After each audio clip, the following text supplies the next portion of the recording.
সমঝোতা স্মারক সইয়ের পরও যুক্তরাষ্ট্র ইরান কূটনৈতিক টানাপোড়েন কমেনি। উল্টো দুপক্ষ প্রায়ই নানা হুঁশিয়ারি আর সতর্ক বার্তা দিয়ে চলেছে। চুক্তি বাস্তবায়ন নিয়ে এবার মুখ খুলেছেন ইরানের পার্লামেন্ট স্পিকার বাগের গালিবাফ।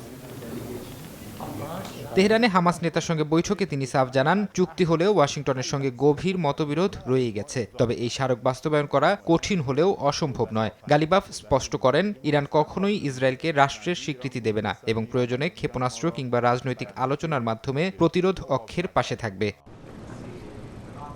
কূটনৈতিক এই টানাপোড়েনের মধ্যেই মার্কিন প্রেসিডেন্ট ডোনাল্ড ট্রাম্পের সঙ্গে সম্পর্কের ফাটলের গুঞ্জন নাকচ করেছেন ইসরায়েলের প্রধানমন্ত্রী বিনিয়ামিন নেতানিয়াহু। ফক্স নিউজকে দেওয়া সাক্ষাৎকারে তিনি দাবি করেন, মধ্যপ্রাচ্য ইস্যুতে বেশিরভাগ বিষয়েই তারা একমত। যুক্তরাষ্ট্র ও ইরানের যৌথ সামরিক অভিযানের কারণেই তেহরান দুর্বল হয়েছে উল্লেখ করে নেতানিয়াহু জানান, এর ফলে মধ্যপ্রাচ্যে আব্রাহাম অ্যাকর্ডসের মতো আরও নতুন শান্তি চুক্তি সম্ভব হবে।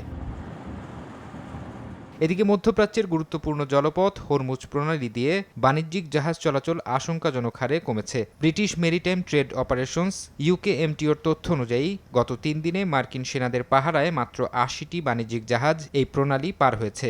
সংঘাত শুরুর আগে যেখানে প্রতিদিন প্রায় ১৪০টি জাহাজ চলাচল করত। জাহাজ চলাচল কমে যাওয়ার পেছনে নিরাপত্তার বিষয়টি প্রধান হয়ে দাঁড়িয়েছে। ইউকেএমটিও সতর্ক করে জানিয়েছে, হরমুজ প্রণালীতে এখনও মাইনের ঝুঁকি রয়ে গেছে। এর পাশাপাশি পুরো এলাকায় গ্লোবাল নেভিগেশন স্যাটেলাইট সিস্টেমে অনবরত জ্যামিং বা সিগন্যালে হস্তক্ষেপ করা হচ্ছে, যা বাণিজ্যিক জাহাজগুলোর নিরাপদ চলাচলের ক্ষেত্রে বড় ধরনের বিপদ তৈরি করছে। ফারহাদ চৌধুরী, সময় সংবাদ।